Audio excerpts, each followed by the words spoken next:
Friends, जय हिंद, वंदे मातरम। Welcome back to our YouTube channel. Friends, एक बहुत बड़ी खबर निकल करके आ रही है अर्थव्यवस्था से, और ये जो खबर है ये है कि व्यापारिक घाटा है वो लगभग 280 बिलियन डॉलर के करीब हो चुका है। अगर हम इसके दूसरी ओर अगर रख करके देखते हैं तो चाइना का जो एक वर्ष का जो व्यापारिक जो सरप्लस है वो है 1 ट्रिलियन डॉलर। कितना? 1 ट्रिलियन डॉलर। अगर 1 ट्रिलियन मतलब है तो आप देखोगे 1000 अरब चाइना सरप्लस में है और भारत 280 के घाटे में है। अब आप ये अंदाजा लगा करके अब आप अपने आप में सोच सकते हैं कि कितनी बड़ी ये समस्या हमारे लिए बन चुका है। अब हम ऐसा फेस क्यों कर रहे हैं? आप ये भी जानते होंगे, भारत के अंदर मेक इन इंडिया स्कीम इसीलिए लाई गई थी कि भारत जो है, ये जो घाटे की जो व्यवस्था चल रही है कि हमारा जो ट्रेड डेफिसिट लगातार घाटे में है, चाइना के साथ भी है। अगर हम अमेरिका और यूरोप को छोड़ दें, वहां तो हमारा सरप्लस है, लेकिन पूरी दुनिया में अधिकांश देशों के साथ में, और खासकर चाइना के साथ में क्यों कह रहा हूं, क्योंकि चाइना के साथ में इन 280 में से 100 बिलियन डॉलर, लगभग 100 billion, more than 100 billion dollar जो है हम घाटे में हैं। यानी कि 100 बिलियन डॉलर हम घाटे में हैं। इसका मतलब है कि ये अप्रोक्सीमेट अगर आप देखा जाए तो 50 या 45% के करीब तो हम चाइना से घाटे में हैं। तो हम जो मेक इन इंडिया स्कीम लाए थे वो इसीलिए लाए थे ताकि इस घाटे की व्यवस्था को, या घाटे की जो ट्रेड डेफिसिट है, इसको कम किया जा सके। लेकिन वो जो मेक इन इंडिया था, लोग कहते हैं और मुझे भी ऐसा लगता है कि वो असेंबल इन इंडिया बनकर के रह गया है। कारण है उसके एग्जीक्यूशन में बहुत बड़ी समस्या है। अब इसी को आगे बढ़ाने के लिए सरकार एक स्कीम लाई थी मेक इन इंडिया को, जिसको बोलते थे PLI, यानी कि प्रोडक्शन लिंक्ड इंसेंटिव्स। और ये जो प्रोडक्शन लिंक्ड इंसेंटिव्स जो दिए जाते थे वो इसीलिए कि आप ज्यादा से ज्यादा निर्यात करें, यानी कि निर्यात को बढ़ावा दें, और लगभग 4 से 6% का जो इंसेंटिव है आने वाले 5 साल के अंदर आप पा सकते हैं। जब आप डोमेस्टिक मैन्युफैक्चरिंग है, अगर आप उसमें बूस्ट करते हैं तो आप 4 से 6% तक का जो है वो छूट पा सकते हैं। लेकिन जैसा कि आप जानते हैं, भारत के अंदर सब कुछ सही है, लेकिन एक जो समस्या है वो सबसे ज्यादा है, वो है करप्शन की। लोग जो है, आप कितना भी ईमानदारी सिखा लीजिए, लेकिन वो वहां से किसी तरीका का करप्शन का जो लूप है वो ढूंढ ही लेते हैं, किसी तरीका का जो होल है वो देख लेते हैं। और यही इस स्कीम के साथ बनकर के रह गया है। लोगों की जो अपनी नियत है और सरकार की जिस तरीका का एग्जीक्यूशन है, उसकी वजह से ये दोनों जो स्कीम थी, जो जिस उद्देश्य से लाई गई थी, वो हमको असफल होता हुआ दिखाई पड़ रहा है। देखते हैं आज का जो इशू है वो क्या है। इशू जो मैंने आपको बताया है कि मेक इन इंडिया के बावजूद भी 280 बिलियन डॉलर का जो घाटे का हमारी अर्थव्यवस्था है, ट्रेड डेफिसिट है, वो लगातार बना हुआ है। अब होता क्या है, अब ये जानते होंगे कि जो NRI होते हैं वो भारत में जो है वो रेमिटेंस भेजते हैं। तो लगभग आप देखोगे कि तो 80 बिलियन डॉलर के अप्रोक्सीमेट वो रेमिटेंस है। और उसी के साथ में कुछ हमारा जो एक तो रेमिटेंस हो गया, लगभग 125 बिलियन डॉलर के करीब तो रेमिटेंस हो गया। और उसके बाद में कुछ हमारा अमेरिका और जो यूरोप के देश है उनके साथ जो सरप्लस है, उसके बावजूद भी अगर हम उसे आपस में ऐड कर लेते हैं, तब भी हमारा जो घाटा है वो 80 बिलियन डॉलर के करीब, यानी कि जो टोटल अगर हम निकालते हैं तो साल भर में हम ये 80 बिलियन डॉलर हमारे पास होने ही चाहिए। लेकिन यही जो समस्या है ये आकर के हमारे साथ खड़ी हो जाती है कि आएंगे कहां से। देखना, आयात जो है वो गहन अर्थव्यवस्था के लिए हमारा जो है समस्या क्रिएट कर रहा है। निर्यात में ठहराव पर आयात में वृद्धि, यानी कि निर्यात जो है वो थोड़ा सा ठहरे हुए हैं, लेकिन आयात जो है वो लगातार बढ़ रहा है भारत में। अब आप कहोगे कि आयात तो बढ़ रहा है, उसके बाद भी भारत का जो है, अगर वर्ल्ड इकोनॉमी के अंदर IMF के अकॉर्डिंग हम देखते हैं तो वर्ल्ड इकोनॉमिक ग्रोथ जो हो रही है उसमें अमेरिका के बाद दूसरा जो है भारत का ही नंबर है, लगभग 17% का कंट्रीब्यूशन है। अब ये आता कहां से है? ये आता है हमारे डोमेस्टिक जो कंजप्शन है उसी के द्वारा।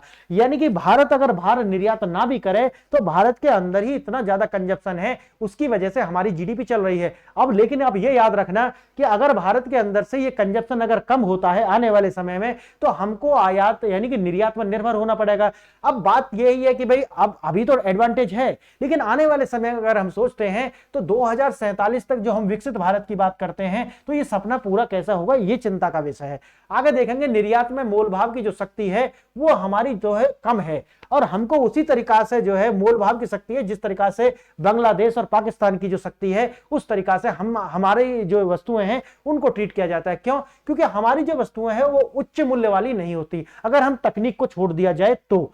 आगे देखना, सेवा क्षेत्र का जो निर्यात है वो जो है लगभग, और ये जो आपका रेमिटेंस है, तो ये 70 से 80% जो है टोटल मिलाकर के जो हमारा ट्रेड डेफिसिट है उसको कवर कर लेता है। यानी कि जो हमारा रेमिटेंस आता है वो आता है ताकि जो देश का जो विकास है वो हो सके, यानी कि जो हमारा कैपिटल एक्सपेंडिचर है वो सरकार करे। लेकिन सरकार क्या कर रही है, रेवेन्यू एक्सपेंडिचर ज्यादा कर रही है, जिससे मार्केट के अंदर क्या है कि अगर वस्तुएं आप बना रहे हो तो आपको पैसा इनफ्लो करना पड़ेगा। तो अगर आप पैसा इनफ्लो करेंगे तो वो जाएगा आपके किससे, या तो कैपिटल के द्वारा जाएगा, कैपिटल के द्वारा कम जाएगा, लेकिन अगर आप डायरेक्ट लोगों को जो है स्कीम के द्वारा पैसा देते हैं तो वो रेवेन्यू एक्सपेंडिचर के अंदर जाएगा। और रेवेन्यू एक्सपेंडिचर जो है मार्केट में अगर सामान नहीं है तो क्या करेगा, वो इन्फ्लेशन क्रिएट करेगा। तो ये जो समस्या है वो देखने के लिए मिल रही है। जैसे मैंने बताया कि नीतियां जो है उनकी समीक्षा और गुणवत्ता पर सख्ती नहीं बरती गई, इसीलिए आप देखते हैं कि जो पीएलआई स्कीम थी वो भी अपने उद्देश्य को जो है पूरा करती हुई दिखाई नहीं पड़ती है। आगे देखना, मेक इन इंडिया जो है नारा बनाम वास्तविकता क्या है। अगर ये नारा 2014 के बाद से अगर जो दिया गया है, 2017 में या 16 में ये स्कीम जो है वो आई। अब अगर ये 280 बिलियन का डॉलर का अगर फिर भी ट्रेड डेफिसिट हमारा बना हुआ है तो इसको नजरअंदाज करने की आवश्यकता नहीं है, बल्कि सरकार को इस पर विचार करना चाहिए कि कमी कहां रह गई है। और फिर भी उसके बाद ये ट्रेड डेफिसिट बना हुआ है तो कहीं ना कहीं समस्या बहुत बड़ी है। अब ये मैं ऐसे लिए बोल रहा हूं क्योंकि इकोनॉमिक सर्वे जो कि आप जानते हैं आ चुका है, और इकोनॉमिक सर्वे में जो है ये इस तरीका के जो है विरोधाभास देखने के लिए मिल रहे हैं कि हम जो है 5 ट्रिलियन अर्थव्यवस्था की बात करते हैं, लेकिन दूसरी तरफ हमारा जो व्यापार घाटा है वो लगभग 280 बिलियन डॉलर है, जो मैंने आपको बताया है, और ये खतरनाक स्तर पर है। अगर हम यहाँ पर देखते हैं तो आर्थिक सर्वेक्षण जो है वो बताता है, वो ये बताता है कि भाई हमारा जो 2019 से लेकर के अब तक दुनिया भर का अगर देखा जाए तो जिस तरीका से देश पहले निर्यात करते थे एक दूसरे देश को, उसी में जो है लगभग 4 ट्रिलियन डॉलर की जो है वृद्धि देखी गई है। यानी कि अंतरराष्ट्रीय स्तर पर 4 ट्रिलियन डॉलर जो है वो बढ़ चुका है। लेकिन भारत में अगर हम देखते हैं तो लगातार वही बना हुआ है, और हिस्सेदारी जो हमारी है व्यापार में पूरी दुनिया के अंदर वो लगभग 2% से भी कम है। इसका मतलब यह है कि दुनिया के साथ हम सिंक्रोनाइजेशन कर ही नहीं पा रहे हैं, या उस तरीका से एक्सपोर्ट हम अपने यहां से कर ही नहीं पा रहे हैं। कड़वा सच यह है कि मेक इन इंडिया जो 2014 में स्कीम आई थी और पीएलआई जो स्कीम इसको इंसेंटिव देने के लिए की गई थी, वो दोनों ही जो है निराशाजनक जो है अपने आंकड़े प्रस्तुत करते हैं। और आलोचना नहीं है, आंकड़ों का साथ मैं विश्लेषण कर रहा हूं। बहुत सारे लोग कहते हैं कि भैया आप तो आलोचना कर रहे हो सरकार की, तो आलोचना नहीं कर रहा हूं, मैं तो सिर्फ आपको आंकड़े दिखा रहा हूं, और ये जो आंकड़े हैं ये झूठ नहीं बोलते। आप देखेंगे जिस तरीका से आप 2019 के अंदर ये है एक्सपोर्ट जो क्वांटिटी, तो एक्सपोर्ट की जो क्वांटिटी है देखना आप बढ़ा है, देखना यहाँ पे ये वाला एक्सपोर्ट की क्वांटिटी तो बढ़ा है, लेकिन बात आती है पर यूनिट वैल्यू, यानी कि जो प्रॉफिट है वो लगातार देखना आपको कम होता हुआ दिखाई पड़ रहा है। तो ग्राफ तो यही दिखा रहा है। और देखना लाभ नहीं केवल मजदूरी, हमारे निर्यात में थोड़ी जो बहुत वृद्धि दिखी है वह कीमत की वजह से नहीं दिखी है, बल्कि वो मात्रा बढ़ने की वजह से दिखी है। यानी कि प्राइस में जो वृद्धि आपको दिख भी रही है तो वो हमने वॉल्यूम बढ़ाया है, ना कि हमारे प्राइस बढ़े। इसका मतलब है कि क्वांटिटी बढ़ा रहे हैं, क्वालिटी के साथ कंप्रोमाइज है, इसीलिए जो है उस तरीका की वृद्धि आपको देखने के लिए नहीं मिली है।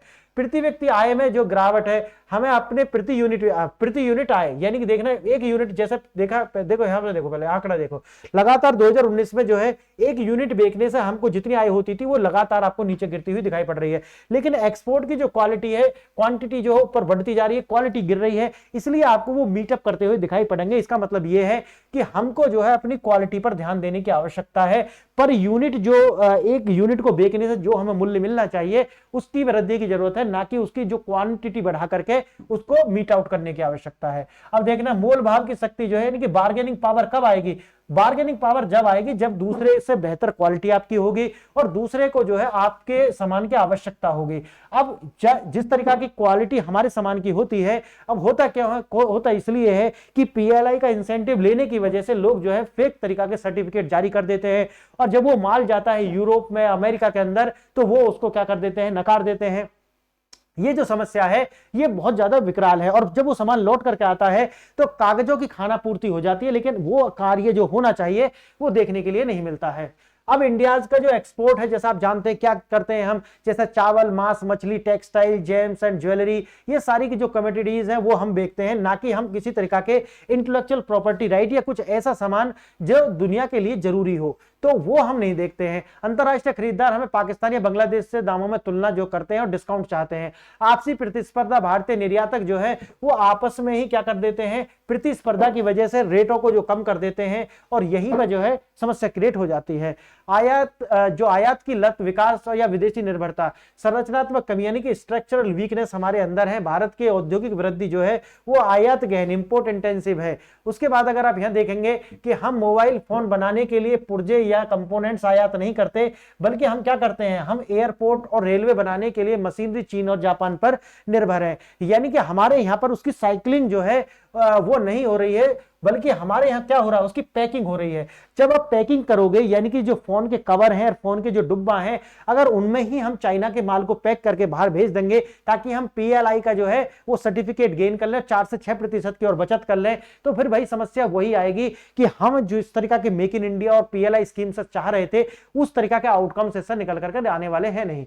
अब डोमेस्टिक डिमांड है वो ज्यादा है, आप जानते होंगे। इंपोर्ट्स जो है वो लगातार इंक्रीज, जैसे मशीनरी और उसके पार्ट, और ट्रेड डेफिसिट लगातार फिर ये बना ही रहना है। क्यों? क्योंकि हम अपना जो सामान है वो बना करके नहीं बेच रहे हैं। उदाहरण के देखो, ये है डिस्प्ले, कहां से आ रही है, मोबाइल अगर बनाना है, मैन्युफैक्चरिंग करना है तो ये चाइना से आ रही है, कोरिया से आ रही है। ऐसे ही प्रोसेसर चिप कहां से आ रहे हैं, ताइवान से आ रहे हैं या फिर यूएसए से आ रहे हैं। जो बैटरी है वो कहां से आ रही है, वो हम चाइना से मंगा रहे हैं। उसके बाद देखना कैमरा के जो मॉड्यूल्स हैं वो कहां से मंगा रहे हैं, वो हम चाइना से मंगा रहे हैं या फिर अमेरिका या फिर कोरिया से मंगा रहे हैं। उसके बाद देखना जो उसका बाहर का जो कवर होता है मोबाइल का, उसको हम भारत में बना रहे हैं, और जो उसका कार्ड बॉक्स जो होता है वो भारत में बना रहे हैं, और पैक करके पीएलआई स्कीम का फायदा लेते हुए उसको जो है एक्सपोर्ट कर दे रहे हैं। तो इस तरीका की जो तरीका है उनसे बचना होगा अगर हमको जो है मेक इन इंडिया को वास्तव में उसके असली मकसद तक पहुंचाना है। तो अब आता है कंपोनेंट मैन्युफैक्चरिंग। अभी भी जो है ये जो कंपोनेंट मैन्युफैक्चरिंग है भारत के अंदर अभी इस तरीका की जो देखने के लिए नहीं मिल रही है। अब है कैमरा हो, सर्टिफिकेट, डिस्प्ले, ये सारे के सारे जो है हम बाहर से मंगाते हैं, और जो सर्टिफिकेट लेने के लिए हम क्या करते हैं, उनको पैकिंग करते हैं, और जिससे हमारा जो फायदा है वो कम होता है बल्कि नुकसान ज्यादा होता है। अब होता क्या है, 100 बिलियन ट्रेड डेफिसिट जो है वो लगातार चाइना के साथ बना हुआ है। 2014 में मेक इन इंडिया शुरू होने के बाद से चीन, हमारी निर्भरता जो है वो चीन पर दुगनी हो गई है। क्यों? क्योंकि मंगाते तो हम वहीं से हैं, यहां पर उसको असेंबल कर लेते हैं। अब देखना चीन जो है, हमारा व्यापारिक घाटा डेफिसिट लगभग 100 बिलियन जो मैंने शुरू में आपको बताया है वो चाइना के साथ है। क्या हम भारत में निर्माण कर रहे हैं या चीन के कारखानों को ऑर्डर देने के ही कार्य हम यहां पर कर रहे हैं? लेकिन मेक इन इंडिया तो मुझे यही दिख रहा है कि भाई चाइना से ही हम नए जो छोटे छोटे कंपोनेंट्स मंगा ले रहे हैं, हम भारत में उनका निर्माण नहीं कर रहे हैं। ये सबसे बड़ी दिक्कत है। हमको रिवर्स इंजीनियरिंग करनी होगी। चाइना से मंगा लिया, उसकी रिवर्स इंजीनियरिंग करिए, उसके प्लांट्स भारत में लगाइए, और थोड़ा सा अपने देश से प्रेम कीजिए। ये नहीं है कि भाई अपना फायदा 4 से 6% का हो रहा है तो आप जाओ देश जहां जाना है। आगे देखना, आईटी सर्विसेज हो और एनआरआई रेमिटेंस, हम अपने व्यापारिक जो घाटा है उसको इन दोनों से बैलेंस कर रहे हैं, लेकिन कब तक करेंगे ये बात जो है जानने योग्य है। अब 70 से 80% घाटा जो है वो तो हम रेमिटेंस और ये जो सर्विस सेक्टर इससे पूरा कर लेते हैं।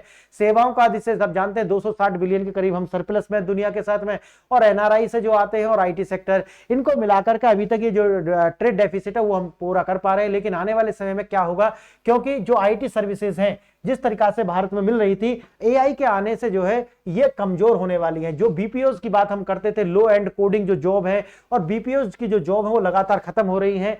अब देखेंगे हमारी आईटी कंपनियां जो है वो मैन आवर्स प्रति घंटा जो काम करके पैसा लेती थी अमेरिका या पूरी दुनिया से, वो भी जो धीरे धीरे एआई के आने से जो है वो खत्म हो रहा है। चेतावनी यही है कि 260 बिलियन से घटकर 200 बिलियन रह गया है, तो हमारा जो घाटा है वो आने वाले समय में और हो जाएगा। कारण है कि जो हमारे रेमिटेंस हैं, जो हमारी सर्विस से आने वाले जो पैसे हैं वो लगातार कम होंगे, क्योंकि एआई का प्रभाव इस पर पड़ने वाला है। तो हमको जो है दूसरे सोर्स और दूसरे तरीका निकालने होंगे ताकि हम ये जो ट्रेड डेफिसिट से जूझ रहे हैं इसको हम मीट आउट कर पाएं। और उसका सबसे अच्छा जो तरीका है वो ये है कि पीएलआई और मेक इन इंडिया जिस उद्देश्य से, जिस इंटेंसिव से लाया गया था, वो इंटेंशन हमारी क्लियर और साफ और होती हुई दिखनी चाहिए। सरकार को इस पर ध्यान देने की जरूरत है, नहीं तो ये जो है इसी तरीका से चलता रहेगा और हम लगातार जो है वो चाइना की कंपनियों को ऑर्डर देने के ही लिए बने रहेंगे, और इससे ज्यादा कुछ नहीं।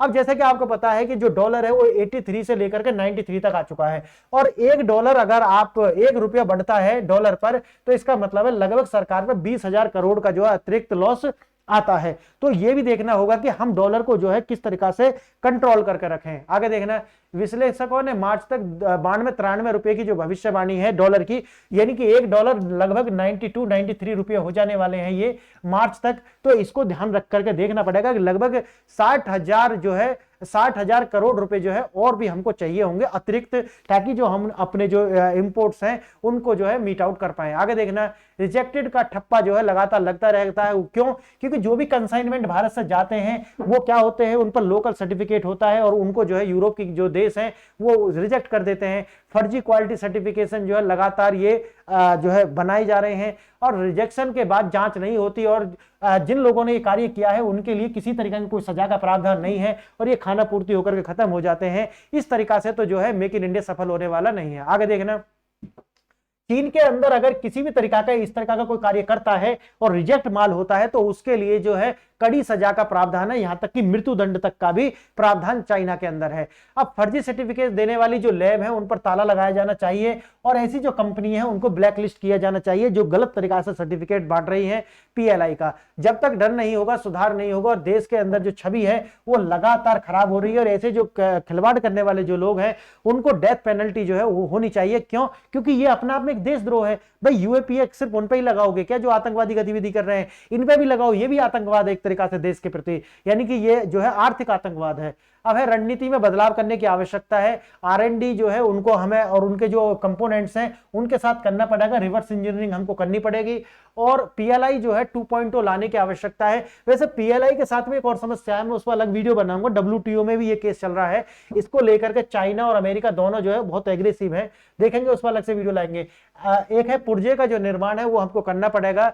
अब आता है इनोवेशन पर जोर लगातार देना पड़ेगा, यानी कि कीमत जो है उन पर नहीं बल्कि हमको क्वालिटी पर ध्यान देना पड़ेगा, क्योंकि अगर क्वालिटी अच्छी है तो कीमत तो लोग देने के लिए तैयार हो जाएंगे। इनोवेशन पर ध्यान देना पड़ेगा और इसके लिए प्रतिस्पर्धा करनी पड़ेगी। ना हमको जो है ऐसा नहीं है कि चाइना की जो कंपनी है उन्हीं को ऑर्डर देते रहे, अपने देश के अंदर वो प्लांट्स लगाने पड़ेंगे जिससे जो है हमारा मेक इन इंडिया है वो सफल हो पाए और लोगों को जो भी धोखा कर रहे हैं इसके अंदर उनके लिए सख्त से सख्त सजा की जो है आवश्यकता है। फ्रेंड्स, आज मैंने आपको ये बताया है कि ये जो ट्रेड डेफिसिट है 280 बिलियन डॉलर का, इसको कैसे जो है मीट आउट कर सकते हैं। आप अपने विचार बताइए कि इससे अगर आपको और भी कोई सुझाव है तो आप कमेंट में लिखिए और वीडियो के अंदर कोई फॉर्मेट में और चेंज कराना चाहते हैं तो वो भी लिखिए, कमेंट आवश्यक कीजिए क्योंकि इससे हमारी रीच बढ़ती है। चैनल को लाइक शेयर एंड सब्सक्राइब कीजिए और अपने दोस्तों से भी कराइए। आज आपने ये वीडियो यहां तक देखी, इसके लिए धन्यवाद। नमस्कार।